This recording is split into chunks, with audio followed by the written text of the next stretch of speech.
Hello kids. आज की कहानी है नाग और चींटी।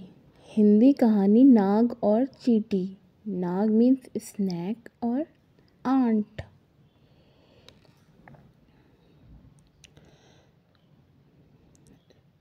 एक घने जंगल में एक बड़ा सा नाग रहता था। एक बार फिर से, एक घने जंगल में एक बड़ा सा नाग रहता था। वो चींटियों के अंडे, मेढक और छिपकलियों जैसे छोटे जीव जंतुओं को खाकर अपना पेट भरता था।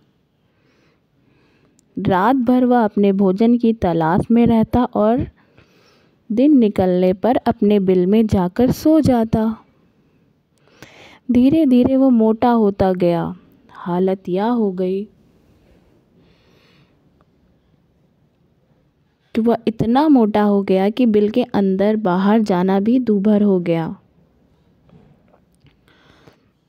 आखिरकार उसने उस बिल को छोड़कर एक विशाल पेड़ के नीचे रहने की सोची। एक बार फिर से, आखिरकार उसने उस बिल को छोड़कर एक विशाल पेड़ के नीचे रहने की सोची। लेकिन वहीं पेड़ की जड़ों में चींटियों की बाबी थी। चींटियों की बाबी थी और उनके साथ रहना नाग के लिए असंभव था।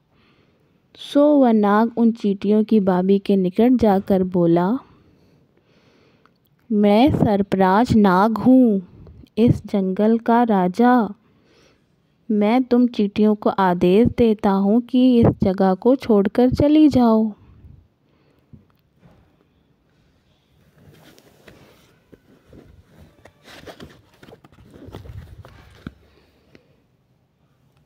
वहाँ और भी जानवर थे जो उस भयानक सांप को देखकर डर गए और जान बचाने के लिए इधर उधर भागने लगे। लेकिन चींटियों ने नाग की इस धमकी पर कोई ध्यान नहीं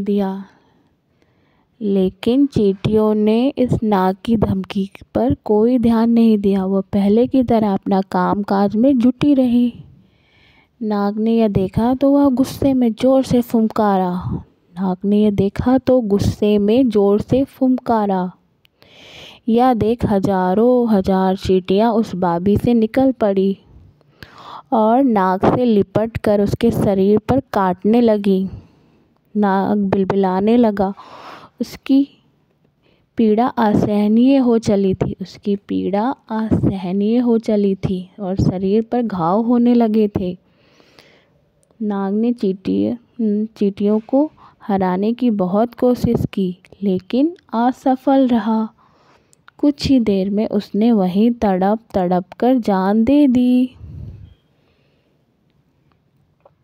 कहानी की शिक्षा है बच्चों, बुद्धि से काम लेने पर शक्तिशाली शत्रु को भी परास्त किया जा सकता है। शत्रु मीन्स एनिमी। बुद्धि से काम लेने पर शक्तिशाली शत्रु को भी परास्त किया जा सकता है। स्टोरी पूरी सुनने के लिए थैंक यू। लाइक, सब्सक्राइब और शेयर करना मत भूलिए। और चैनल पर नए आए हैं तो बेल आइकन बटन ज़रूर दबाइए। Bye bye kids.